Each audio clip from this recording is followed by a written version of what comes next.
Hello, this is Scott with Hi-Lux Optics, and welcome to another episode of I Just Bought Another Rifle and Please Don't Tell My Wife.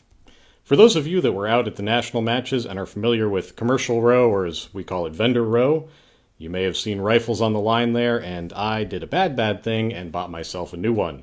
Or an old one, as the case may be. This is the BSA Martini International Mark II. It sits in between the Mark I, is supposed to be a little bit better than the Mark I and not quite as fancy as the Mark III, but it's still supposed to be a tack driver. Now, I haven't shot it, so we're going to have to put that to the test in a future shoot, which I'll be talking about a little bit later. I'm very excited to shoot this thing, though. 22, I think it's got like a 26-inch barrel. This thing weighs probably 14 or 15 pounds. It is just gorgeous. Great condition. It's got blocks already on it for the Malcolm scopes. It's got the Parker and Hale 25C sights, I think. Ooh, yes. I should have gone to the range today, but I'm here instead. Got to get it mounted up. This rifle is a little old. It's probably getting on 75 years or so. There's been some modification to it in the past. I don't know why. Someone cut the stock and put it back on itself. The grain matches up. It makes no sense, but that's okay. I've got long arms. The spring in this, unfortunately, was cracked, the ejector spring. So I've taken it out, had a buddy re-weld it. I'm probably going to have to temper it later to get the springiness back in it, and then I'll have to go through the fun of reassembling it. Before I mount up the scope, let's just take a look at this beauty. This action should seem pretty familiar. Block drops down, block comes back up. It's sort of like a high wall, falling block, really any of those sorts of rifles. Of course, with the 22, we don't need quite as strong of an action, but I do like that it mates up very well, the breech block to the back of the chamber. Oh my goodness. Let's start then by taking the sights off, because the iron sights that come with it, I'm not going to be using, even though they are gorgeous. I should start using them later on, especially if I'm going to bring this into certain competitions, but for the purposes of my shooting, I'm not going to use them.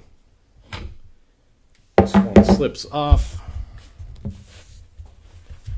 This one slips off too, nice and easy.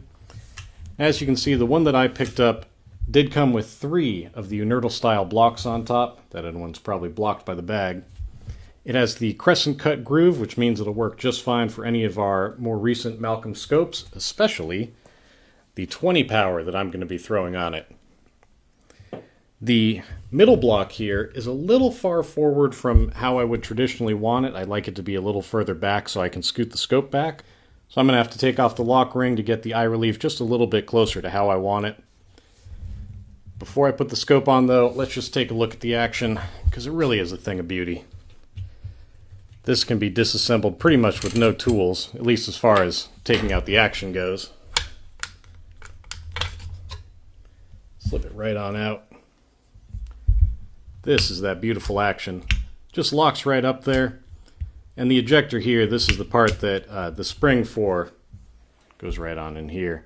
It was cracked, so it came out really easy because it just slid out in 2 parts. But to put it back in, I am going to have to disassemble at least part of this. Maybe just the ejector itself, and then slide it in there. There's a pin where the pin on the base of the ejector spring mates in. But that's okay. It's good to take these apart. It'll give me a chance to give it a real thorough cleaning. Yeah, I'm going to have some fun with this. Okay, let's put it back together. Now for this, with the ejector spring working, I'm not sure exactly how this is going to work, but while the ejector spring is broken, I do have to manually move the lever forward, push the ejector back, and then it all slips right on in. Of course, doing this in front of the camera means I can't keep my hands in the most convenient spot. There we go. Once that's together, the screw goes back in, and you're done. That'll definitely make cleaning it a lot easier later on. Now, the scope. Oof. It's gorgeous, but it's heavy as hell. I don't want to scratch the table when I set this thing down. This is the 20 power scope. It's going to go right on these blocks here. Now that is a little bit forward to where I want. This is the lock ring I'm going to take off just so I can scoot it back that little extra bit, and that should make it just perfect for me. In order to take off this lock ring, I am going to need to do a bit of surgery on the scope, but it's a pretty easy thing to do. I'll probably speed this part of the video up because there is a lot of threading to undo. To take all the parts off this scope, all you got to do is unscrew everything, and then stuff just slides right off. Now, because the reticle sits in a reticle frame held by this lock ring, I'm going to need to make sure that I keep the scope upright once I undo these two screws. If I tilt it, the reticle will slide out, and then I'll have to slide it back in, and I don't want to deal with that. So I'll just keep the scope upright, that way the reticle sits in there, and I don't have to worry about it. Got all my tools here.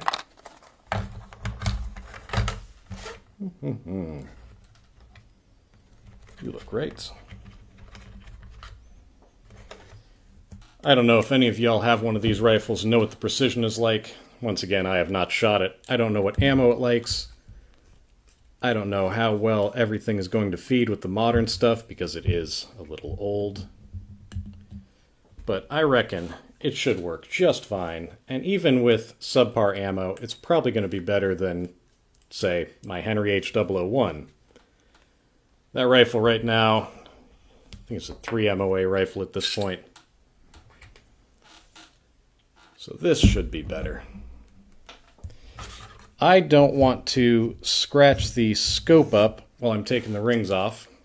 You can, but I just don't want to. So when I'm taking these rings off, I'm going to remove the spring and plunger here, the spring and plunger here. That way everything slides off with no real friction. The beauty of these old scopes, and them being externally adjusted, is it's very easy to work on things.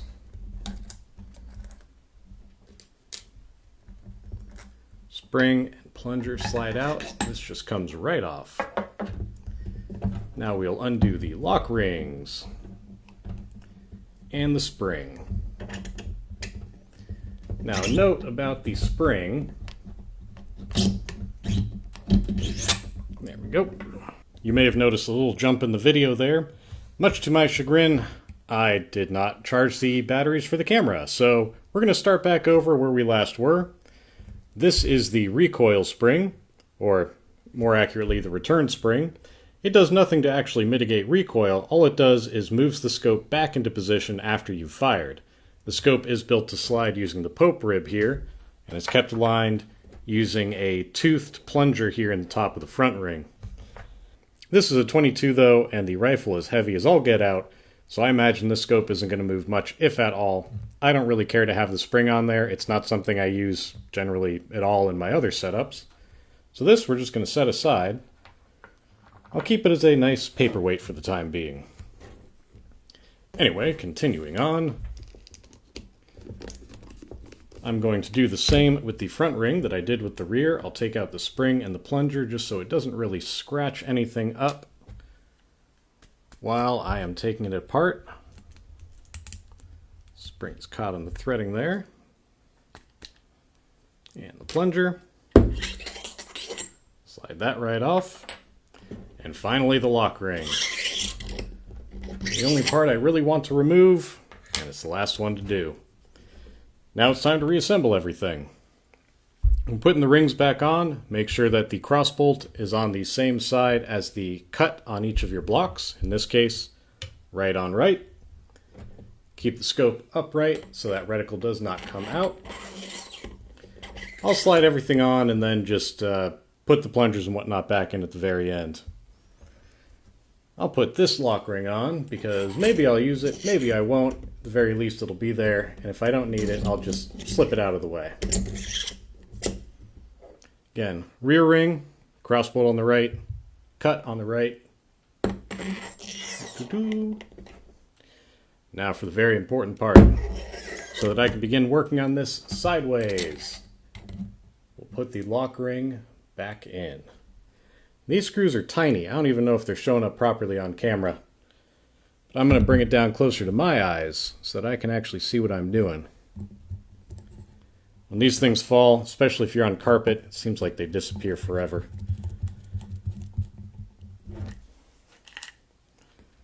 And for people that are having a problem tightening up the reticle locking frame, I find it's best to do one side at about 80% and then put in the last side and do that at 100%, and then locks in and it does not turn.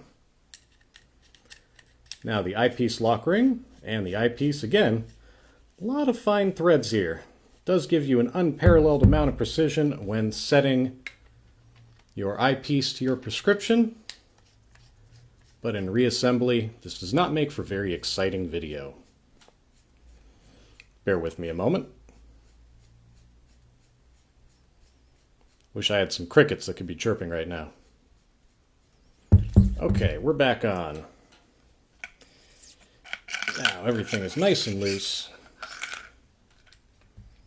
Tighten up that lock ring. Now we put in the plunger. Oops. You may notice that this is loose enough to slide off of the eyepiece when it doesn't have the plunger in there. So I'll just leave that off for now. The front ring has the plunger with the tooth cut in it. I'll just make sure to drop that in a way that lines up with the tooth. A little bit like Tetris. Perfect. Spring. Actually, let me put this, I'll hold this up here. You can wiggle it to make sure it's not rotating sideways. That way you know the plunger is engaged on the rail. Ugh. Got grease on my fingers, a little sticky. Then the top cap. Top cap has a little nipple there that sits in the center of the spring. Doesn't have to be perfect. The tension in this is not a critical factor for determining the amount of recoil.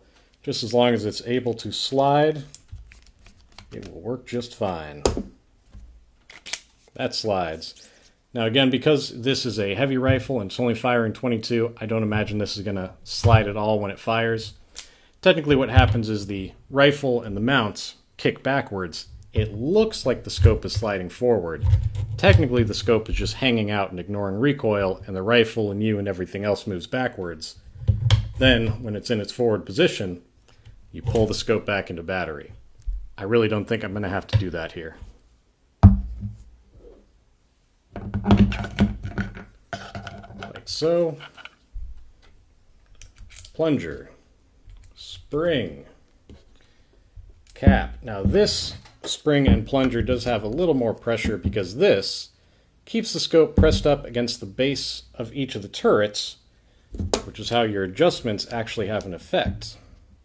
If the scope was not able to press up against the turrets, you could turn them all the live long day and it wouldn't matter any. That's good. You slide too. Everything is in working order. Now we just slide this onto the blocks. And to make sure that the crossbolt is settled in, you notice right now I can slide it back and forth freely. As I tighten this up, now it's catching a little bit. I keep going as I wiggle. Now I can wiggle, not too much, but enough that I know that that crossbolt has engaged properly on the cut. So that is where I will finalize tightening it. Do the same with the front here. Slides, and I'm just going to wiggle it. I know that's engaging properly. Very good. Tighten you up, tighten you up. I will finish tightening these later. It's hard to do it facing towards the camera. I'll have to turn it towards me. But also, again, 22 on a heavy rifle. It's not really going to be wiggling loose anytime soon. Let's just get a look through the scope here. Oh, goodness. Moment of truth. Oh, yes. Oh, that's pretty. That's very pretty. Now it's time to level the reticle. By loosening the lock ring and turning it, you can turn the reticle so it is oriented properly. This is also something that is not easy to do on camera, but I'll at least get it roughly close, and I'll just finish this off a little later on.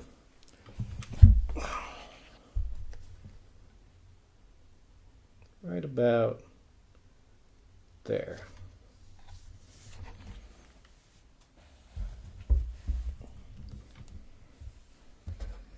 Make sure to hold it steady, tighten it up. Ring's good. And that's about all there is to it. A note about our 20 power in particular. You may notice that it has a very fat objective. And because of that, these shorter blocks may not lift the scope high enough to have the full range of adjustment. Actually, let's turn this down here, and I do get contact with a little bit of adjustment left. If I want to have the full range of adjustment, I would instead take these blocks off and swap them for the taller blocks that come with the scope. I don't want to do that yet, plus this sort of setup, this rifle, I'm not going to be shooting very far anyway. I think keeping it low, about the same height as the aperture sights, should work perfectly fine. The scope will probably be fairly close to parallel, so the objective shouldn't touch in normal use.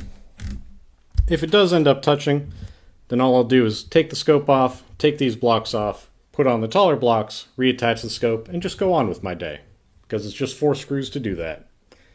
But I want to see how this works with the blocks that come with the rifle. I don't want to touch it if I don't have to, but I will if need be.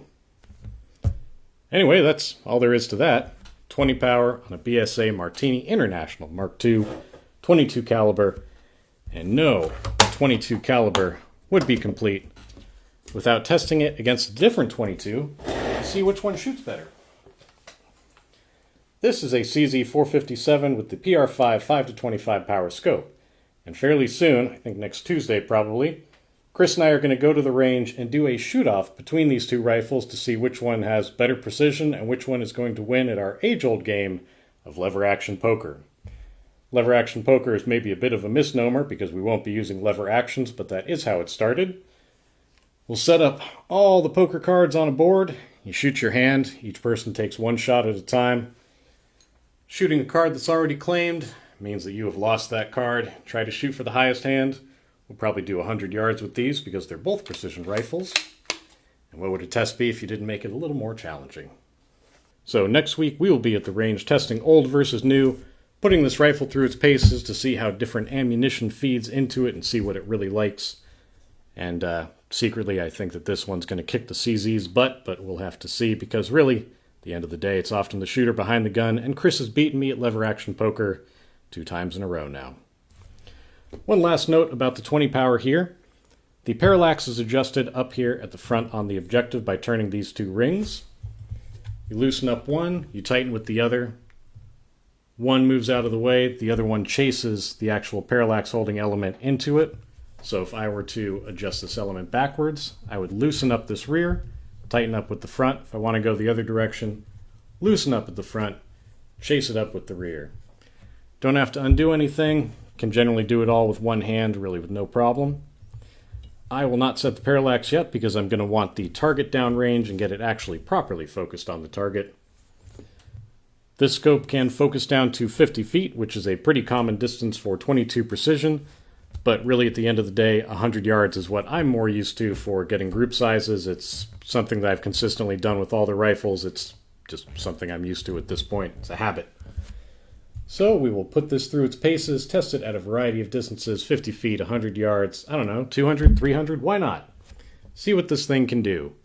I think it's probably going to be more precise than most of my other 22s, except maybe the Remington 514. That one is fairly nice, but does have an ejection problem.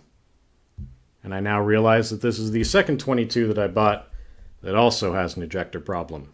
I seem to be a little bit cursed in that regard. Anyway, join us next week as we take this to the range in the battle of old versus new, see what happens, shoot large amounts of ammo, and really just have a good day doing it. Y'all take it easy out there and enjoy whatever it is you're shooting.